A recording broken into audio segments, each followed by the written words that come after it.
She didn't wake up one morning and decide to cheat. It started with a sentence, a feeling, a slow, quiet shift that happened so gradually, neither of you noticed it was happening. And here's what nobody tells you. Before a woman cheats, she almost always says something first. Not directly, not obviously, but it's there. In her words, in her silences, in the way she stops fighting and starts going cold. The signs were always there. Most people just didn't know how to read them. By the end of this video, you will. Stay with me, because what psychology reveals about this topic is going to completely change how you understand relationships, loyalty, and the human heart. Welcome back to this channel, where we go beyond the surface of relationships and into the psychology of why people do what they do. No judgment, no gender wars, just truth, backed by science and real human behavior. If you're new here, subscribe right now, because every video on this channel is built to make you understand people and yourself on a level most people never reach. Now, let's talk about something most people are afraid to discuss honestly. First, let's get one thing straight. This video is not about bashing women. It is not about justifying cheating. And it is absolutely not about saying all women cheat, because they don't. This video is about psychology, about patterns, about the emotional journey that often precedes infidelity, so that whether you are in a relationship, healing from betrayal, or trying to understand what went wrong, you walk away with real insight. Because here's what research consistently shows: women rarely cheat impulsively. Unlike the stereotype of a purely physical affair, studies in relationship psychology reveal that when women are unfaithful, it is almost always preceded by a long period of emotional disconnection. It builds, it simmers, and before it ever becomes physical, it becomes verbal. She says something first. Let's break down exactly what that looks like. The first thing she says, "I feel lonely." Not lonely in the way that means she has no one around her. Lonely in the way that means she has someone right next to her and still feels completely alone. This is the sentence that gets ignored the most, and it is the most dangerous one to dismiss. When a woman says she feels lonely in a relationship, she is not being dramatic. She is not being needy. She is telling you with complete honesty that there's an emotional gap between you two that she doesn't know how to close alone. Psychology calls this emotional starvation. The body is fed. The bills are paid. The relationship looks fine on the outside. But inside, she's starving for genuine connection. For someone to ask how she really is. For someone to sit with her in her silence and not reach for their phone. When that need goes unmet long enough, she starts looking. Not always consciously, but she starts noticing who makes her feel seen. And that is where it begins. The second thing she says, "You never listen to me anymore." Pay attention to this one, because most people hear this sentence and immediately get defensive. "I do listen. You're overreacting. Here we go again." But what she's actually communicating goes much deeper than a single argument. She is telling you that she has been trying to reach you emotionally, conversationally, energetically, and hitting a wall every single time. Dr. John Gottman, one of the world's leading relationship researchers, found that emotional responsiveness is one of the most critical factors in relationship satisfaction, especially for women. When a partner consistently fails to respond to emotional bids, small moments where someone reaches out for connection, resentment builds. Slowly, silently, and resentment, left unaddressed, is the fertile ground where emotional affairs grow. She's not looking for someone perfect. She's looking for someone who actually listens. Someone who remembers what she said last Tuesday. Someone who asks follow-up questions. Someone who makes her feel like her words matter. When she stops telling you things, it's not peace. It's surrender. The third thing she says, "I don't know if I'm happy anymore." This sentence terrifies most partners. And so, they shut it down.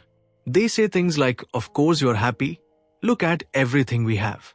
Or they get angry. Or they minimize it. or they promise to do better and then nothing changes. But this sentence, "I don't know if I'm happy anymore," is actually a cry for intervention. She is not announcing the end. She is asking you to fight for the beginning again. Here's what psychology tells us about this moment. It is a window, a narrow, closing window, where the relationship can either reignite or quietly die. Women who feel heard at this stage, who have partners that take this sentence seriously, who go to therapy, who make real changes, often don't cheat. They reconnect, they rebuild. But women who say this and are met with dismissal, defensiveness, or empty promises, they start grieving the relationship while still in it. And when you grieve something while it's still alive, you begin to detach. You begin to protect yourself. You begin to look for something that proves you're still desirable, still exciting, still worth choosing. That emotional search is the first step toward infidelity. The fourth thing she says, "It's fine," when it is clearly not fine.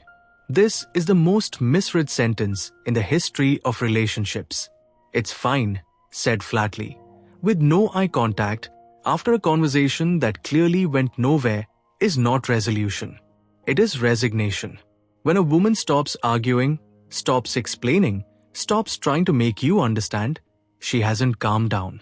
She has given up on that conversation, and eventually on the hope that things will change.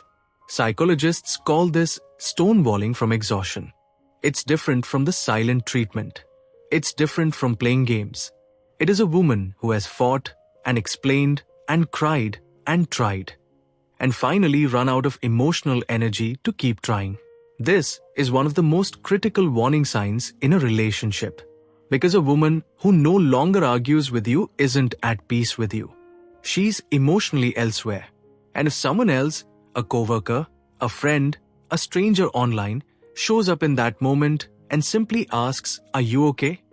with genuine curiosity, that question can crack open something enormous. The fifth thing she says, nothing. Complete silence. The most terrifying stage of all. Before the silence, she talked. She complained. She asked questions. She started difficult conversations. She cried. She pushed. All of that, even the painful parts, was connection. Conflict is still connection. As long as someone is fighting, they still care. But when the silence comes, when she stops bringing things up, stops reacting to things that used to bother her, starts seeming almost peaceful in a way that doesn't make sense, that is not a good sign. That is a woman who has emotionally left the relationship, who has found something or someone else to pour herself into, who no longer needs resolution from you because she has quietly found an exit. Relationship therapist Esther Perel, who has studied infidelity across cultures for decades, describes this stage as the disappearing act before the disappearance. The physical affair, if it happens, is almost an afterthought. The real betrayal, the emotional one, already happened in the silence. Now, here is what all of this means at its core. Cheating is never justified. Full stop. There are always other choices: honest conversation, therapy, separation. Betrayal causes damage that takes years to heal, and nothing in this video excuses that. But if we want to understand human behavior, instead of just judging it, we have to look at the full picture. Most affairs don't happen because someone is evil. They happen because someone felt invisible for too long. Because their needs, emotional, not just physical, went unacknowledged for months or years. Because they lost themselves in a relationship and found a moment with someone else where they remembered who they were. That is not a defense. It is a diagnosis. And the cure, in every case, is the same. Show up. Listen. Ask the hard questions. Don't wait for the silence to tell you something is wrong. Pay attention when she's still speaking, because the moment she stops, you may already be too late. If this video made you think about your relationship, about someone you've lost, about yourself, I need you to do 3 things. First, share this quietly with someone who needs to hear it. You never know whose relationship this might save. Second, comment below. What part of this hit you the hardest? This is a safe space. Real conversations happen here. And third, subscribe to this channel. Because we are just getting started. Every week, we go deeper into the psychology of love, loyalty, heartbreak, and healing. And we do it without fear. The truth isn't always comfortable, but it is always worth it. See you in the next one.